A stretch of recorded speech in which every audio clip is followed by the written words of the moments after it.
Assalomu alaykum. Bugun Guliston avtometanga o'rnatish xizmatimizga Labo avtomobilimiz kirib keldi. Labo avtomobilimizga 65 talik balon bilan qo'yib beryapmiz baklarni siljitib. Baklarni orqadan olib o'tib, juda kuzov teshilmadi.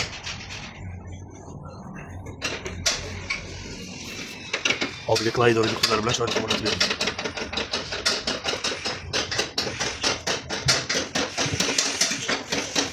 E'tiborlarimiz shunaqalarga ham yaxshi bo'ladi.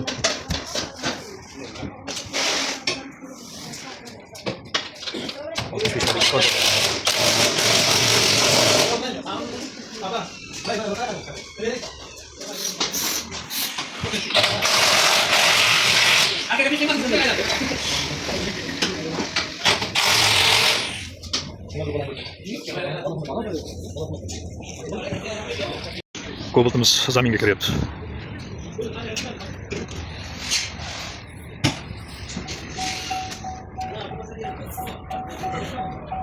Buni olib qolyapmiz.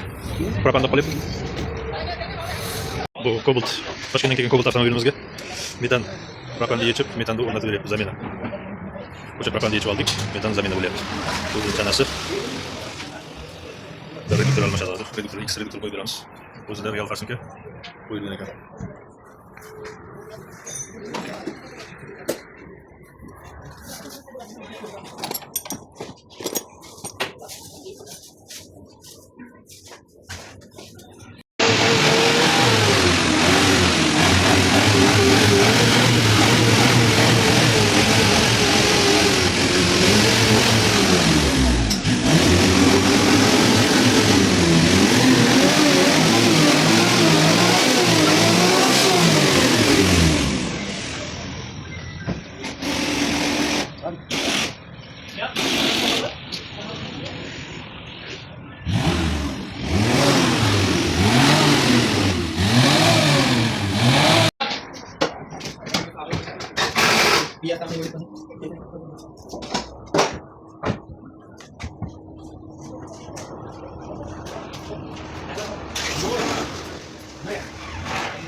O'sha Kia avtomobilimizga propan qo'yib berdik. Mana bu yerda yana so'nggi nimamiz Cobalt avtomobilimizga 90 talik balon bilan qo'yib beryapmiz.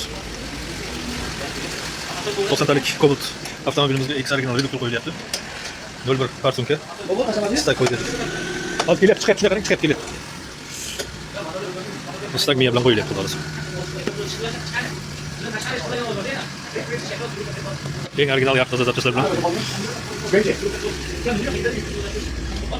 Albatta, birinchi o'rinda sifatga ahamiyat beriladi.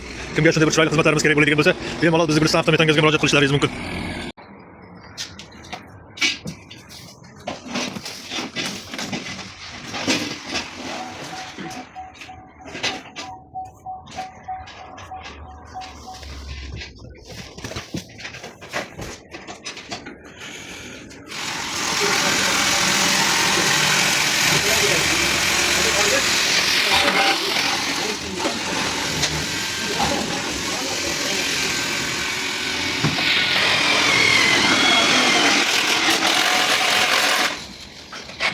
Kobaltımızda ham aylarni ko'tarib 90 talik balon qo'yib berdik.